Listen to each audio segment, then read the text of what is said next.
On to Maharashtra, where 43,697 COVID cases have been reported in 24 hours. 49 deaths have taken place at the same time. Mumbai saw COVID numbers coming down further to 5,708 with 12 deaths. And all schools will now reopen across Maharashtra from the 24th of January. That's Monday. This is all grades from primary to class 12 will be allowed to resume. However, parents and children can opt for online classes if they want. Well, joining me for more on that is Anubha Srivastav Sahai. She is the president of the India-wide Parents Association. Now, also joining us, Simone Khambata, who's a parent herself and someone who's been lobbying tirelessly for Mumbai and indeed Maharashtra schools to reopen. Dr. Jyoti Gupta, Director and Director Principal of DPS Saibabad and KR Mangalam in Delhi is also on the program with us. Now, Simone Khambata, let me begin with you. You know, you've been in favor of this move. You've lobbied for it. Mumbai obviously seeing a dip in cases, but Maharashtra, overall, the numbers seem quite high. Do you believe the benefits of schools resuming in-person classes outweigh the risks at this point? No questions asked, 100%. It's been 700 days. And there is no waiting anymore. Our kids have suffered way more than anyone can ever understand, only if you are a parent, especially to a young child. But honestly, every age group is struggling and suffering in their own right. I can speak for myself because I have really small babies. I've seen the detrimental effects of keeping them at home, and this cannot go on any longer. So I, as a parent, I'm thrilled and elated that schools are finally opening. Right. Maharashtra clearly taking the lead in all of this. Schools in most other parts of the country continuing to stay closed. Anubha Srivastav, do you agree with Simone Khambata that, you know, the effect this has had on children has been really detrimental? It's time to have them back in schools with the requisite safety protocols.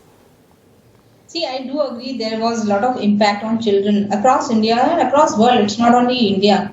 So we have seen how children have been out of school since past 2 years, and especially those who cannot afford online classes. So definitely there was an impact on children and parents and teachers communities overall in our education sector. But right now, why most of the parents in Maharashtra are opposing this opening of school? Because this is third wave, and we can see the number of cases has risen to almost 46,000 in Maharashtra, which used to be the case in India, like when there were 70 to 80,000 cases all over India. That time, Honorable Supreme Court said that school should not run in offline mode. Now, in Maharashtra itself, government is not in a position to control the spread, and now they are reopening schools. Colleges are shut in Maharashtra. Just imagine, colleges are closed. Malls are functioning in 50% capacity. Only those who are vaccinated are allowed. Even judges are working from home and they are doing online hearing. So courts are closed in Maharashtra, parks are closed, beaches are closed, there is lockdown, there is curfew in Maharashtra, and then these people are taking such kind of decision to reopen the school for small children, small school going children. This is not the right time because this is the third wave, and many children are positive in Maharashtra. More than 18 to 20,000 children are positive. And just see the figures in Pune and other cities, also in Kerala. I got to know that now in the hospitals also now there. Many people are not getting affected. You know, there is clearly an option for those parents who want to opt out or, you know, and not want to send their children to school. There is an option for online classes. So for all those who do want to send their children back to school, surely there should be, you know, space to do so. See, I'll clarify on that part. See, as far as Maharashtra government is concerned, they just pass order and that is only on paper. Even when in the month of September, schools were open for senior classes like 8 to 12, students were complaining me that schools are forcing them for offline classes because they don't have proper infrastructure. In Maharashtra, most of the students belong to SSC board. Around 30 lakh students are there, for 30 to 35 lakh students are going to appear for boards. Just imagine crores and crores of students in Maharashtra may not be able to have access to online classes. And they will be, they have access to online classes, but schools don't have proper infrastructure in place. Fair enough. MESTA, which is the Association of School Association, MESTA, they have also said that we will not be in a position to run classes in both mode, that is in hybrid mode. Okay, so you feel that children who are studying online, will be missing out at this point if in-person classes also happen.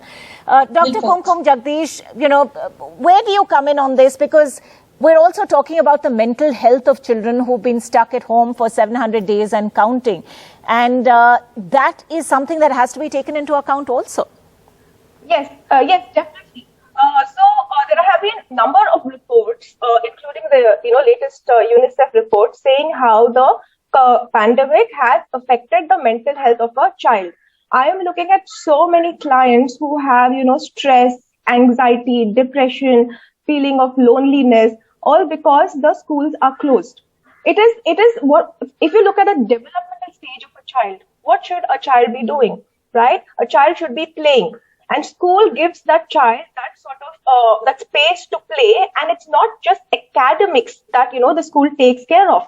The school takes care of, through play, through learning, through interactions. It takes care of the communication skills, social skills of the child. It takes care of the, leadership skills, team building skills. All this is right now missing because of the online education, right? So opening up schools will help in the broader development of the child. But having said that, I also understand that there's a lot of anxiety, within parents as well, and there could be a split in the opinion. So it is also important that those parents who would choose to continue online education also try to somehow implement these other, forms of learning. In developing the communication. That's an important point. If you're staying at home, then, make sure that the overall development of the child is not hampered. Dr. Jyoti Gupta, Maharashtra is clearly leading the way in all of this. Opening up schools for all classes from primary to class 12. Do you see a situation where schools around the country could be following suit quite soon? Given that, there seems to be at least one line of view that believes that this COVID third wave can't really be compared to previous COVID waves in terms of intensity, in terms of severity, and therefore, it's an option that ought to be considered? Absolutely. I would say that, the earlier two waves, one did not even know as to how they will spread around and what kind of damage are they going to do. But the third wave seemingly is a little milder than the other two. So we are looking forward to the schools reopening, and there cannot be one formula for the entire country, and there cannot be one date for the entire country. So as and when the states are ready, as and when, it could go down to even districts, as and when the districts and the states are ready, they should reopen the schools, because now the children are getting the vaccinations. Right. Very soon the children will get vaccinations, like even 12 years onwards, they are going to get the vaccination. I do agree with the parents that if they are apprehensive, if they feel that the children can be the carriers, and there are older people at home and they want to protect them, then in that case, they can always make use of the hybrid classes, because hybrid classes are going to be the future. So in case the parents do not feel comfortable, the attendance at the schools is not going to be made mandatory. But yes, when they see that the school is ready, the infrastructure is ready, there's proper sanitization, there are proper protocols being followed, more and more children and more parents get the confidence of getting the children back to the school. Yeah. So it's not enough, there are so many learning gaps, there are so many misconceptions. Yes, exactly. Jyoti Gupta, what about this larger point that was raised by the psychologist on the show, that, schools are such a big part of children's lives. It's not just studies alone or the educational curriculum alone. It's the broader, the overall development of a child that also takes place so much in the peer group when they're at school. So, how on earth do you compensate for that when schools have been closed for close to 2 years? I absolutely endorse that, because the schools are not just for doing the academics. It's not just a table and a chair that the school provides for. It is a lot of peer interaction. It is a lot of collaboration that happens in the school. The children come and play together. They work on projects together. There's so much of communication. There is so much of social mental and the emotional connect that the children have with their teachers, with their peer group. So sitting at home, the children are only going to lose health. And it's not just that we are protecting them physically, we have to also look at the mental growth of the children. Imagine the children in classes, nursery and prep, they have not seen the school at all. This is the time when their social skills, emotional skills, their communication skills are being built. What about their gross motor skills and fine motor skills? The children will not grow up to be healthy in case they do not come to school, and in case they just keep sitting in front of the screen and they keep listening to what the teacher has to say. It's not just the teacher who's important in a school. If it was so, then homeschooling would have been the criteria the for norm everybody. the world over. Quite. Yes. Simone Khambata, one quick last comment from you. You're talking about being the parent of a young child. For young children, presumably, it's been even harder to be alone and confined, to be sort of away from school and confined in a restricted space at home. How do you see things changing going on from here? So, you know what? I absolutely agree on the mental health part completely. I've been speaking about this as much as I can too, because it most definitely has affected their mental health. And there is no running away from that. And there's a lot of damage control that has to be done. And, pediatricians across the world, including governing bodies like the WHO and the UN and UNICEF, and all of them across the world have said that COVID is not as lethal in children as it has been in the adults. That was in Delta. And now in Omicron, I think it's already been discussed that the worry is that the children will bring it home and then affect sort of senior citizens and those who are more vulnerable. As we speak, my kids are positive. Right. I'm not.